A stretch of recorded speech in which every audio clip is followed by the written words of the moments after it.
ദൈവതിരുനാമത്തിന് മഹത്വം ഉണ്ടായിരിക്കട്ടെ. സങ്കീർത്തനം 53:2 പറയുന്നു, ദൈവത്തെ അന്വേഷിക്കുന്ന ബുദ്ധിമാനുണ്ടോ എന്ന് കാണുവാൻ ദൈവം സ്വർഗത്തിൽ നിന്ന് നോക്കുന്നു. മനുഷ്യപുത്രന്മാരെയൊക്കെയും ദൈവം നോക്കുന്നു. അപ്പോൾ ദൈവത്തെ അറിയുന്ന വ്യക്തി ജീവിതങ്ങളെ പരിശോധിക്കുന്നവനായ ദൈവം, അവൻ ഹൃദയങ്ങളെയും ആന്തരിക ഇന്ദ്രിയങ്ങളെയും പരിശോധിക്കുന്നവനായ ദൈവം, സകലത്തെയും സാധ്യമാക്കി തരുന്ന ദൈവമാണ്. ആ ദൈവത്തിൻ്റെ വചനം നമ്മെ ഓർമ്മപ്പെടുത്തുന്നത്, മുമ്പേ ദൈവത്തിൻ്റെ രാജ്യം അവൻ്റെ നീതി അന്വേഷിക്കുക, അതോടുകൂടി സകലതും ലഭിക്കുമെന്ന വാഗ്ദത്തം.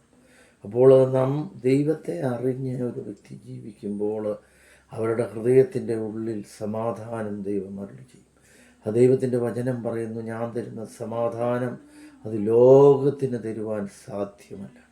ലോകത്തിന് തരാൻ സാധിക്കാത്ത സമാധാനം ഹൃദയത്തിൻ്റെ ഉള്ളിൽ ദൈവം തരുന്ന ദൈവത്തെ ദൈവം അറിയുന്നു.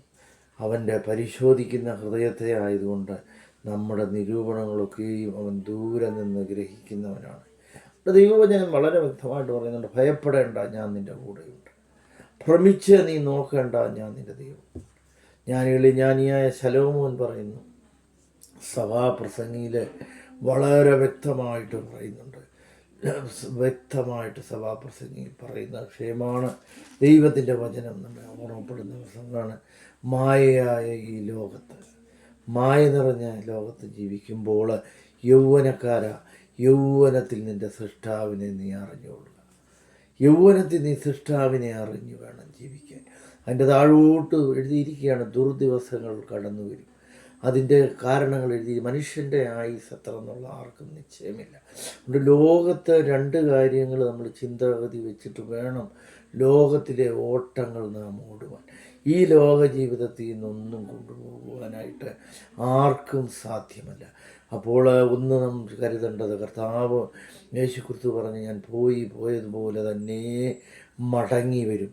അത് കർത്താവിൻ്റെ വരവിനെ നോക്കി പാർക്കുന്നവരാണ് നാം ഓരോരുത്തരും. ഏത് സമയമാണ്, സമയങ്ങളും ഒന്നും നിശ്ചയമില്ല. പക്ഷെ ലോക സംഭവങ്ങളൊക്കെയും ഇത് വിളിച്ചറിയിക്കുന്നുണ്ട്. അത് വളരെ വ്യക്തമായി മത്തായിയുടെ സുവിശേഷത്തിൽ നമ്മൾ വായിക്കുന്നതായ കാര്യമാണ്. അതൊക്കെയും നമ്മെ വിളിച്ചറിയിക്കുമ്പോൾ കർത്താവിൻ്റെ വരവിന് വേണ്ടി നാം ഒരുക്കമുള്ളവരായിരിക്കും.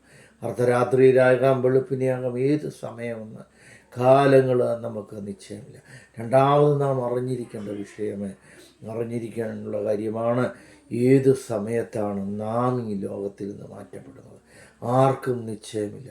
മനുഷ്യൻ ഉറച്ചു നിന്നാൽ ഒരു ശ്വാസമാണ്.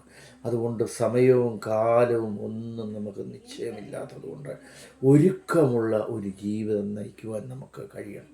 കർത്താവ് അതുകൊണ്ടാണ് നമ്മൾ വ്യക്തമായിട്ട് പറയുന്നത്, ഒരുങ്ങിയിരിപ്പീൻ. കർത്താവ് നാഴിക ഏതെന്നുള്ളത് നമുക്ക് നിശ്ചയമില്ലാത്തത് കൊണ്ടാണ്. ഏത് നാഴികയിൽ എന്ത് സംഭവിക്കുമെന്ന് നമുക്ക് നിശ്ചയമില്ലാത്തതുകൊണ്ട് ഒരുക്കമുള്ളവരായിട്ട് നാം ജീവിതത്തെ ക്രമീകരിക്കണം. അതിനുവേണ്ടി വലിയവനായ ദൈവം നമ്മെ ഓരോരുത്തരെയും സഹായിക്കുവാൻ വേണ്ടി നാം ദൈവസന്നിധിയിൽ പ്രാർത്ഥനയുള്ളവരായിരിക്കണം. കർത്താവിൻ്റെ വചനം, ദാവീദ് കുപ്പയിൽ നിന്ന് ഉയർത്തി ദാവീദിനെ ആടുമേയ്ക്കേണ്ടതെന്ന് ദൈവം അവനെ രാജ്യപദവി കൊടുത്തപ്പോഴും അവൻ ദൈവസന്നിധി രാവിലെയും ഉച്ചയ്ക്കും വൈകുന്നേരവും സങ്കടം ബോധിപ്പിച്ച് കരയുമായിരുന്നു. ദൈവത്തിൻ്റെ ഇഷ്ടപുത്രനായിട്ട് തീർന്നുവെന്ന് നമുക്ക് മനസ്സിലാക്കുവാൻ സാധിക്കും. അതുകൊണ്ട് നാം ഓരോരുത്തരും ചെയ്യേണ്ടതായ വിഷയമെന്ന് പറഞ്ഞാൽ, ദൈവസന്നിധിയിൽ നേരുള്ളവനായിട്ട് ജീവിക്കുക. ദൈവസന്നിധിയിൽ നമ്മെ പരിശോധിക്കുന്ന ദൈവത്തിൻ്റെ സന്നിധിയിലെ ഹല്ലേലൂയ, ദൈവത്തിൻ്റെ കൃപ നമുക്ക് ലഭിക്കുവാൻ വേണ്ടി നാം നമ്മെ തന്നെ താഴ്ത്തി ദൈവത്തിന് സമർപ്പിക്കണം. അതുകൊണ്ടാണ് നാം കേട്ടതായ കുറിവാക്യം, ദൈവത്തെ അന്വേഷിക്കുന്ന ബുദ്ധിമാനുണ്ടോ എന്ന് കാണുവാൻ ദൈവം സ്വർഗത്തിൽ നിന്ന് മനുഷ്യപുത്രന്മാരെയൊക്കെയും നോക്കുന്നു. ആ ദൈവത്തിൻ്റെ സന്നിധിയിൽ നമുക്ക് സമർപ്പിക്കാം.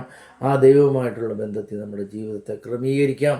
അതിന് വലിയവനായ ദൈവം നമുക്ക് ഇടയാക്കട്ടെ എന്ന് പ്രാർത്ഥിച്ചുകൊണ്ട് ഞാൻ എൻ്റെ വാക്കുകളെ ചുരുക്കുകയാണ്. ദൈവം എല്ലാവരെയും അനുഗ്രഹിക്കട്ടെ. സ്തോത്രം.